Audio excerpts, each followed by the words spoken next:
Second hour, the Jack Blood Show getting underway. All right, I had my mind adjusted. That was easy. I just plugged it into my computer. Mind-machine interface. I feel much better now. All right, fuck you, Bill Gates. I said it's all just become so clear. They left us with no choice but to die. Oh, you want to get rid of most of the people of the world? Let's start with you, bitch. Go ahead. You go first. And all your lemmings can follow you over that cliff. I don't care. All right, area code 248. I'm just crossing my fingers. It's Adam Armstrong from Rebel Inc. 909 Revolution. Adam Armstrong. Area code 248. Is that you, Adam Armstrong? This is me, Jack. How you doing, brother? I'm doing shitty. Just it sucks, man. Thank God it's Friday. Hey, man, I've been looking forward to this weekend. There's no doubt about that. What's going on this weekend? Just some rest and relaxation. I mean, we're going to be getting some rehearsals in because we got some tours coming up here, but just kind of getting away from the work week and taking a little bit off, you know. You are the singer of Rebel Inc., the killer band. I like to say you're like Rage Against the Machine, but you're not communist, so there's that. That's good. Right. If you want, well, I appreciate that, man. We take that as a compliment, man. Thank you. If you want a communist Rebel Inc., then just go for Rage Against the Machine. There you go. Yep, yeah, we are our own animal, you know. But there's a lot of people that are going to make the obvious comparison due to the sound, you know, to Rage, because there hasn't been a whole lot of bands with that type of sound, you know. It's hard to do. So people are going to point that finger pretty much automatically. It's hard to do. All right, Adam Armstrong, you are the doctor prescribing America, what's ailing America. You are doing a diagnostic on America. You're taking the pulse. You're checking the heart rate. You're looking at the pupils, that kind of stuff. What the hell is wrong, and how do we fix it? You know what, man? I think as far as starting to fix things, it's, people got to start doing what you're doing a lot, creating these forums for people to have discussions, to have healthy debates, to open each other's minds. There's a lot of people out there who are bullheaded, and it's, America, everybody thinks that they know, and they know better than everybody else. So there's like this pride issue mixed with this, nationalism type issue that people can't seem to get rid of. But creating these forums like you're doing here, and like a lot of other people are starting to do, to create discussions, to start getting people to open their eyes and open their mind and see what's really going on, or at the bare minimum, at least question what is really going on, especially with the authoritative figures in the country, and then actually start to take action rather than, just talking. People need to start coming together and moving forward, taking action against these things. And by take action, you mean, watching the news, or? Well, yeah. It's about taking action. There's a million different ways. When you're fighting the war, you got to fight it on every level. You got to get out there and get the information. You have to get to the streets. You have to protest. You have to wake up other people to protest. There's a lot of different jobs when it comes to a successful revolution, and some people's parts are going to be great, and some people's parts are going to be small. But the reality of it is that we all do have a part to play in it.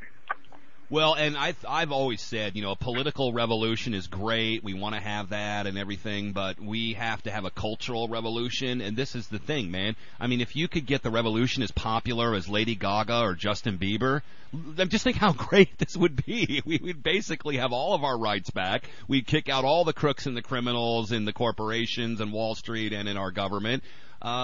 Things would be wonderful here. How do we do that? And how is it going for you, spreading the word, the good news of the revolution with rock and roll?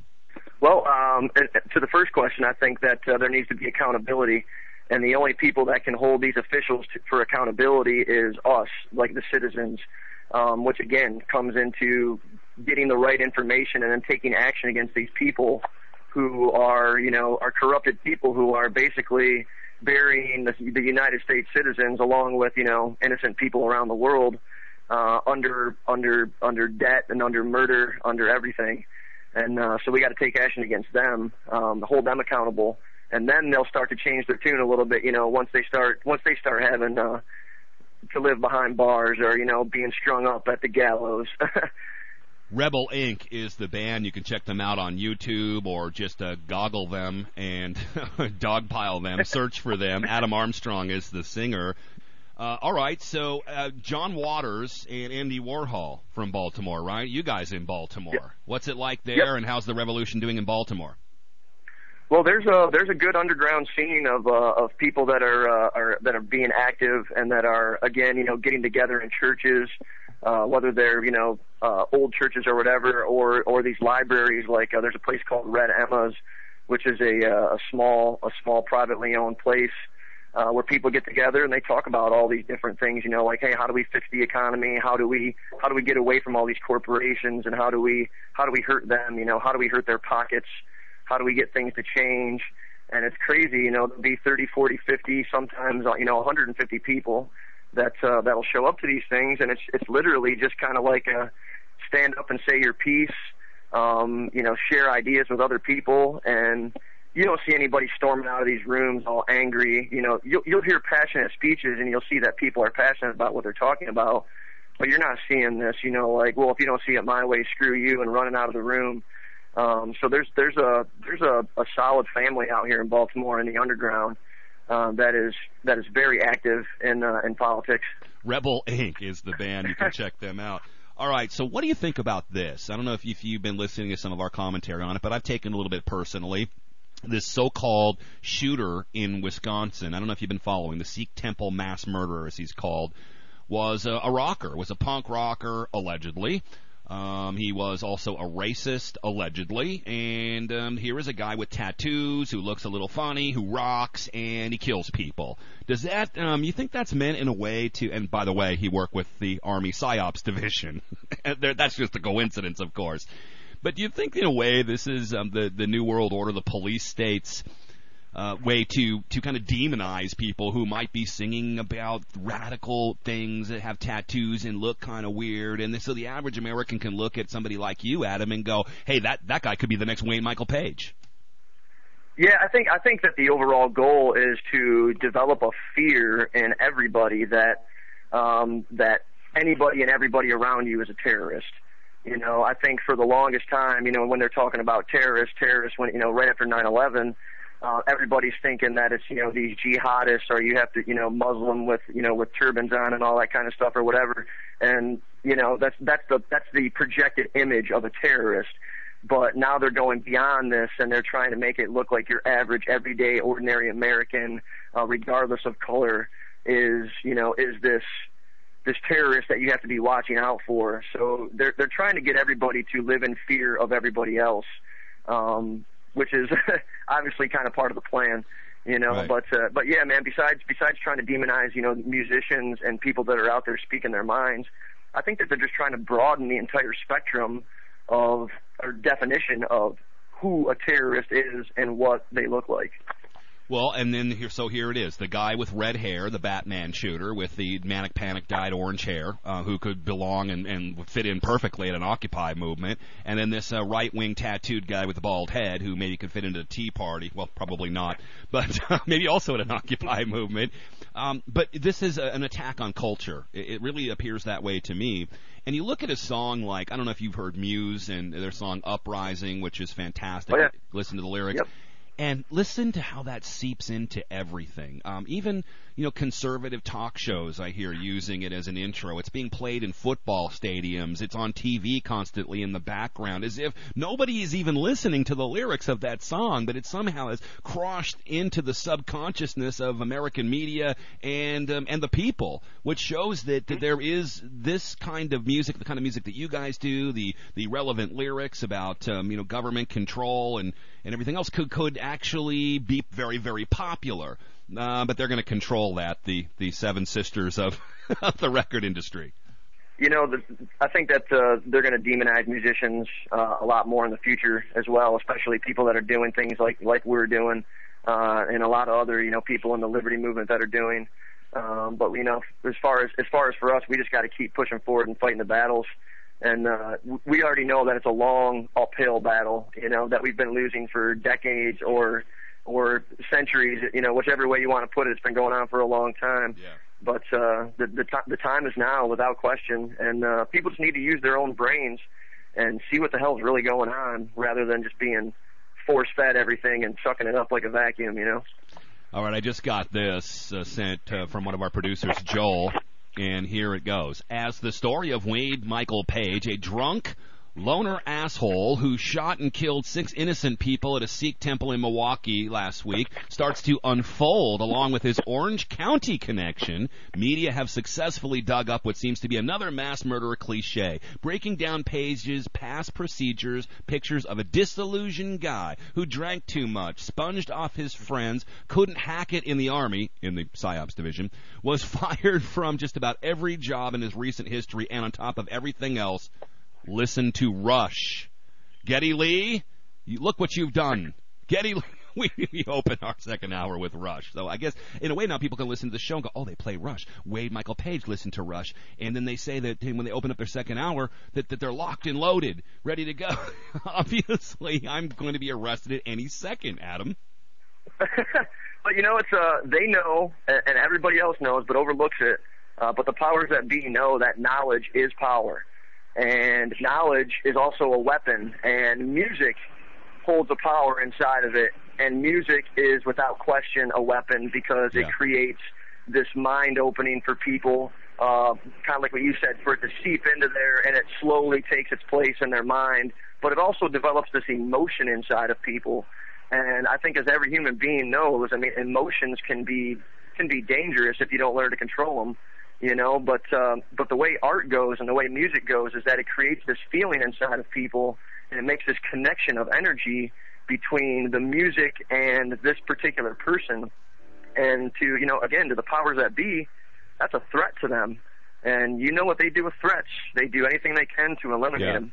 Well, sure, and this happened in the 60s. They started demonizing the culture, demonizing the heads of the culture, demonizing even some of the bands in the culture. We look at what happened to Rocky Erickson from the 13th floor elevators. I mean, the guy got caught with a joint or something, ended up having to cop a plea, because back then, I mean, it's like life in prison for a joint, like 20 years in prison. So his lawyer says, Rocky, you know, plead insane, and we'll get you, you know, a year in a mental institution, and you'll get off on this charge, right? This is the original creators of acid rock, 13th floor elevators, and our good friend Rocky Erickson, who we'd done a great event with, celebrating his freedom in Austin, Texas.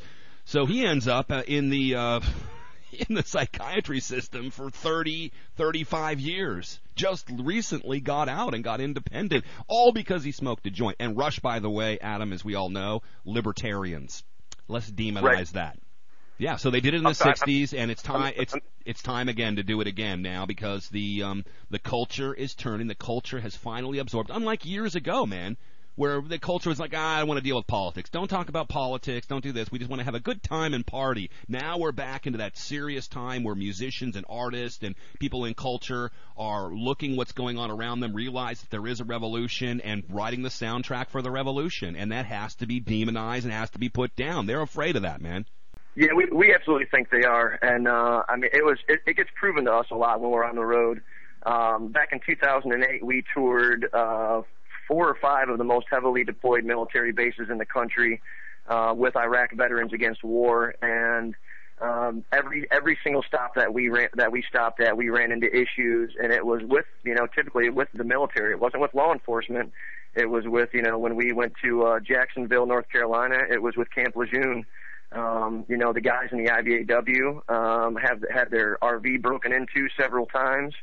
And the only things that were taken from the RV were things that made them operational, as, you know, as putting the tour together and maintaining everything properly. But they left all the money, all the other stuff, like, you know, they didn't take any of that. They only took, you know, laptops and the stuff that kind of, but there was money laying around, all the other stuff, you know, that had value to it laying around. But this operation pretty much involved, you know, hey, take away everything that makes these guys operational, and let's hinder them, you know. But they carried on the whole tour. We went all the way out to Austin, Texas, and played with them, and we almost played with Rage at the DNC that year in Colorado with the 10,000-man march with Iraq Veterans Against War. Shake 'em up. I want to play this song by Rebel Inc., Adam Armstrong, the singer for Rebel Inc., And it's rebelincmusic.com, or they're on facebook.com/rebelincmusic. They're one of our friends, so you can find them on our friends list, Jack Blood on Facebook. Shake 'em up, man. I'm looking at a video here, and it's telling the story of Bradley Manning, at least with the pictures. Talk about the song. Yep. I mean, Shake 'em Up is kind of like the you're seeing all these things happen in front of you, you know, and you pretty much can figure out where to point the finger as far as, you know, the people that are responsible for making these terrible things happen. And it's kind of about seeing things for what it really is, and then again holding these people accountable for it, and making changes. And rather than them having their grip on our throats, the table should be turned, and we should be having our hands around their throats. This is the song that I'd like to play over and over and over again for a couple of months to Dick Cheney and the usual suspects while they're in custody. They just have to listen to this song and others like it constantly, 24 hours a day, cranked all the way to 11. Adam Armstrong, Rebel Inc. This is Rebel Inc. right here, and Rebel Inc. Jack Blood Show. We'll be right back.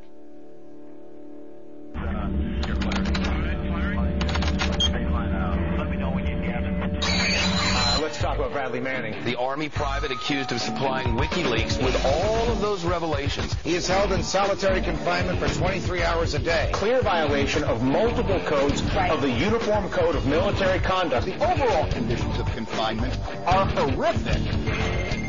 Light them all up. Come on, fire. You're right.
Clear.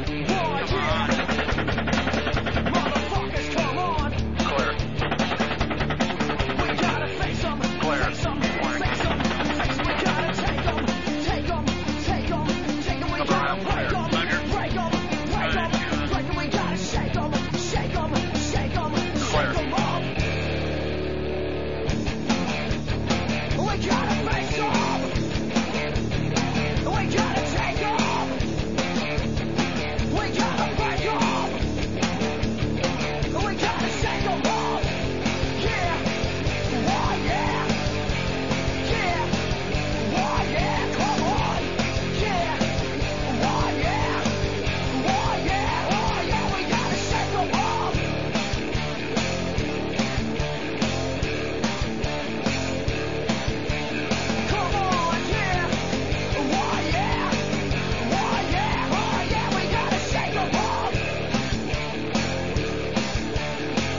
Hey, this is Jimmy from the JackBloodForum.com.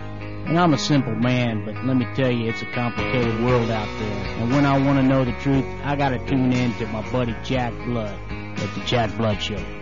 Adam Armstrong with us. You just heard his band, Rebel Inc. What's up, dude? Thanks for being with us today. Yeah, Jack, thank you very much for having us, man. We appreciate it very much.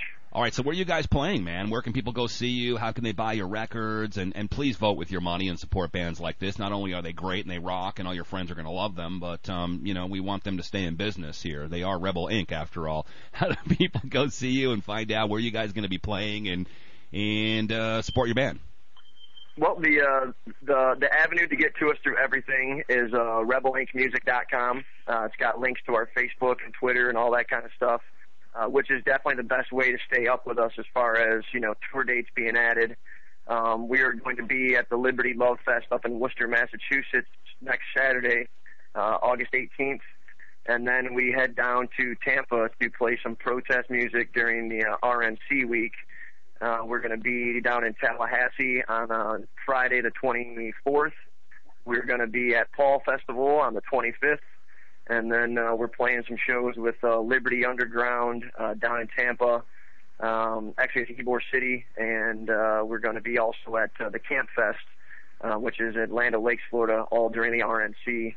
But we are giving away free CDs right now, actually, Jack. The most important thing for us is to spread the music any way that we can. Wow. So what we're doing is if you buy a CD from our website, which gets shipped out directly from the band, you get another free CD to pass on to a friend or a family member. Or if you pick up a T-shirt or Liberty or Death flag, or we have Rebel Inc. dog tags with the number 0005 on them, because, without our brothers and sisters being the fifth member of this band, we don't exist. Cool. But you pick up any of that stuff and you get a free Rebel Inc. album. And then we got a new album coming out hopefully in the next couple months here as well. So for anybody that wants to hear a brand new tune from that album, ReverbNation.com/Rebel Inc. Music has a brand new tune up there just for the next couple days to give you a taste before we take it down. Is that what you sent me here a couple of weeks ago? Was the new music, or I don't remember? I believe you have it. A Time to Kill. Yeah. Is the song, and there's already been 4 songs released to the radio where people can hear them on the radio, but as far as putting them all over our websites, that's something that we have not done yet. And I guess people could call their FM stations and go, "We want Rebel Inc." Yeah, I'm a major advocate of that. I really think that our music would fit well on the radio. Yeah. And, we have the radio edited versions of everything. But, they're playing the same old crap, man, for the last 30 years, and it's getting old. Literally getting old, Hey, man, I'm from Seattle. I like listening to Soundgarden and Seattle music every once in a while, but that is, let's face it, it's classic rock now. We need to move on. There is new music out there, and I'm all for it, and this is the kind of music I like. Buy one, get one free. This is not a commercial endorsement. In any way, we have no agenda here at No Agenda, Gitmo Nation. But if you go to rebelincmusic.com and you buy a CD, you get one free to share. And tell everybody. Get on your Facebook and find Rebel Inc. on Facebook and share their music with everybody. I think you're going to create fans. It's just that people know who you are. That's the biggest problem. There is no... you guys are a do-it-yourself band. There's no big publicity department behind you buying time on radio stations or buying advertisements in Rolling Stone or whatever. So write Rolling Stone, write your local radio stations, call in, request Rebel Inc., and you guys can be the fifth member of the band, the promotional core out there for Rebel Core, for Revolution Core music, the soundtrack for the revolution, rebelincmusic.com. Adam Armstrong with us today. All right, so your music kind of has a little bit of a rap edge to it. Why is it that, people like us get in trouble for singing some of the things we do, but you get to Jay-Z and certain rappers out there, bitches, hoes, cop kill, whatever, drug dealing, and that's perfectly okay, and they sell millions of records? Yeah, I think a lot of it has to do with just diversion in general. They are literally trying to stupefy America. They would rather have all of us drinking all day and doped up all day and, listening to music about wasting our lives and doing absolutely nothing with it but partying.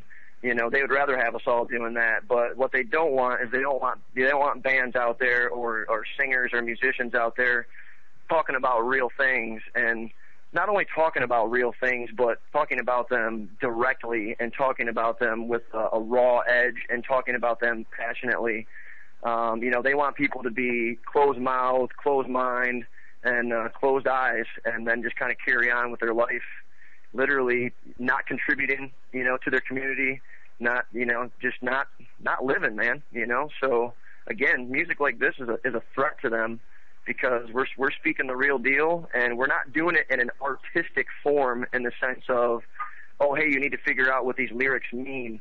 They're very direct, they're very, very on point, and they're in your face.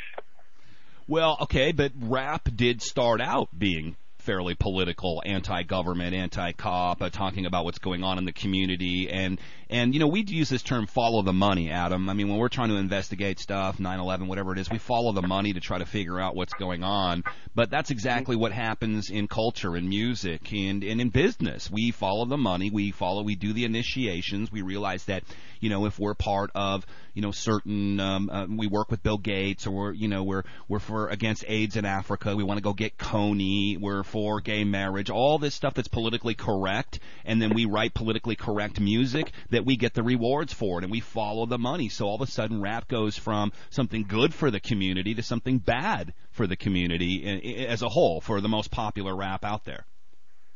Yeah, and people need to understand how simple it is for things to get hijacked. People need to understand that hip-hop started out as a movement, a massive movement that gained momentum quickly in the black community. And the reality of it is again, man, those powers that be, man, they literally do try to hold down the black community, and people started becoming privy to it. But it's easy to hijack things when you are the power, when you hold the money and then you hold the printer for the money. It's simple to hijack things. You can hijack a revolution like that when you have the power that these people have. You can hijack an entire genre of music. You can hijack a festival. You can take whatever you want whenever you want when you have the power that these people do. And I think sometimes people don't read between the lines and see that type of stuff. Yeah, punk rock in the late 70s, the story goes that somebody gave a lot of very cheap and free powdered China White heroin to Johnny Thunders, who gave it to all of his friends, got everybody all strung out, and that was the end of anarchy, at least as it pertained to the soundtrack. Really were able to do that. Of course, we've heard many of the music conspiracies with 60s music and the Tavistock Institute, not to mention Jay-Z being part of the Illuminati. There's that conspiracy, I guess, going around. I don't know how you get into this or not, Adam, but the one that the prison industrial complex is, getting these rappers to write these songs to get people in trouble so they could fill the prisons. I don't know if you've heard that one, but it's a powerful tool. To me, it all makes sense, because what they do is they develop these systems that are cycles that will literally, they're the ones bringing the drugs into the country, and then they're pumping out the music, telling people to do all this stuff, and then they're the one, and then they're arresting you and throwing you in jail for it, and then that prison industrial complex is making big bank off of it. So it's all about creating these never-ending cycles that will stick, good people into it and eradicate families, eradicate, economy, just, literally destroy everything in the path of the prison industrial complex. Yeah, and if you don't go along with it, you don't take the payoff, or they can't push you off the cliff into a corner somewhere, then you get John Lennon, Jimi Hendrix, Jim Morrison, or Kurt Cobain. Yeah, and there's a million ways for them to do it, but again, it's all about fear, which fear leads to control. And when I grew up, I was learning that the country that I lived in was this free, brave society. And then as you get older, you start to see what this country really is, and it's none of these things that it was claimed to be, or that was taught to me when I was growing up. I think bravery is few and far between anymore, and people just need to kind of puff their chest out and really start to, grit their teeth, man. You're losing freedoms every single day that you take for granted. Yeah, people tell me I'm just imagining it. What are we? But those are the people who are they lie to themselves as well. Step one is you got to be honest, and you need to be honest with yourself before you're honest with everybody else. And there's a lot of people that will see these things, but they'll just be like, oh, well, it's going to get better, or they literally lie to themselves or try to trick themselves. That's right. But actually believing it might be a different story. Hey, they all lie to themselves, including our masters and puppet masters. They're trying to save the world. You just don't know what's good for you. They do. And this is how they justify their mass murdering, mass stealing exploits, and this is how they, quote-unquote, cremate their care, Adam, is that they tell you what they're doing. That's part of their little ceremony. And then the other one is that they believe that they're saving you. We've got this story that they're going to, use aerosol spraying to, quote-unquote, save the planet from global warming, everything they're doing. So, as H.L. Mencken said, we often use this quote, the urge to save humanity is almost always a false face for the urge to control it. But they all lie to themselves, and that's how they sleep at night. Well, what we're doing is we're killing people to save people. We're taking your freedoms to protect you on sight. I mean, do people really see all this stuff and go, that's freedom? We need to do this. I mean, people really believe that? It shows the brainwashing is very heavy on a mass level. Yep, yeah, and it's a shame because the whole story is divide and conquer, and it's again talking about how they're creating now the domestic terrorist. It's not just this Middle Eastern terrorist. Now it's homegrown domestic American terrorists. So they're trying to divide the community. They're trying to have you spy on your neighbor and report anything, that you think might be wrong that your neighbor is doing, rather than, meeting your neighbor, loving your neighbor, helping your neighbor, contributing to your neighbor, and literally having your neighborhood be connected. Yeah. And be a community. They're trying to eradicate that entire concept. That's what we do everywhere we live, and even if we look a little more different than the neighbors, or we have different kind of friends and all this, they always end up being our best friends because we're there to help them do little things, and they know that we got their back if there's an emergency, and that's your best homeland security right there. Speaking of homeland security, I got this story I got to share with my listeners. Adam Armstrong with us from Rebel Inc. Rebel Inc., great band out there. Check them out. So there's a lawsuit now for Big Sis, Janet Napolitano, that she favored all the girls at Homeland Security and treated male staffers like lapdogs. Does that surprise you at all? Nope. Not that there's anything wrong with that. All right, we just got a couple of more minutes. Who do you want to plug, man? Who do you get your information from? Who inspires you? And if you want to throw some shout-outs to them, man, go for it. Well, inspiring us, man. The guys in the band that make the sacrifices that they do on a daily basis is a huge inspiration to myself, and we inspire each other on it. The fans out there that love us, that support us, that do what they can to take care of us. We are nothing without the people. And of course, man, like you. We listened to some of to Alex Jones doing his thing, the guys on Dangerous Conversation, on Radio I.O., Liberty Underground. There's a lot of different radio shows and stuff out there that's starting to open people's minds, which is inspiring to us. Just amongst our brothers, like a gentleman named Ryan Harvey, who plays like a folk music. He's got some amazing lyrical content and great voice. And he makes a ton of sacrifice for the movement and for music. And just virtually, man, anybody that's trying to do good. Hey, it's been great having you on today. I'm out of time. It's rebelincmusic.com to check out Adam and the boys. They're going to be playing in Worcester. That was cool how you pronounced that correctly. You've been there before. Worcester, yes, Massachusetts on the 18th of August. And they're going to be all over Tampa for the anti-conventions, the anti-coronations coming up here at the end of the month. I hope I see you down there, Adam. I'm still looking for a place to stay, and I don't want to pay like big hotel bills to go down there and cover this. And obviously we're paying for ourselves to get people this information. So if anybody wants to put me up down there, hit me up at jackblood@hotmail.com. We can talk about it. I'm pretty easy to deal with. I'll be out covering the news like 99% of the time. You may not even see me. I just need a floor to curl up on. Adam, you know how that goes. It's the couch surfing tour for news and information. Amen. Adam Armstrong, Rebel Inc. Hey, thanks again for being on. I hope you come back, and thanks for supporting our show and telling people about what we do. We're going to do the same thing for you, man. You guys have a great weekend. Spend some time with your families. Get out and do something. Take one little action this weekend, and go out and be kind to one person, and that will be contagious and spread around the world. Play it forward. Be bold, and mighty forces will come to your aid. We'll see you next Monday.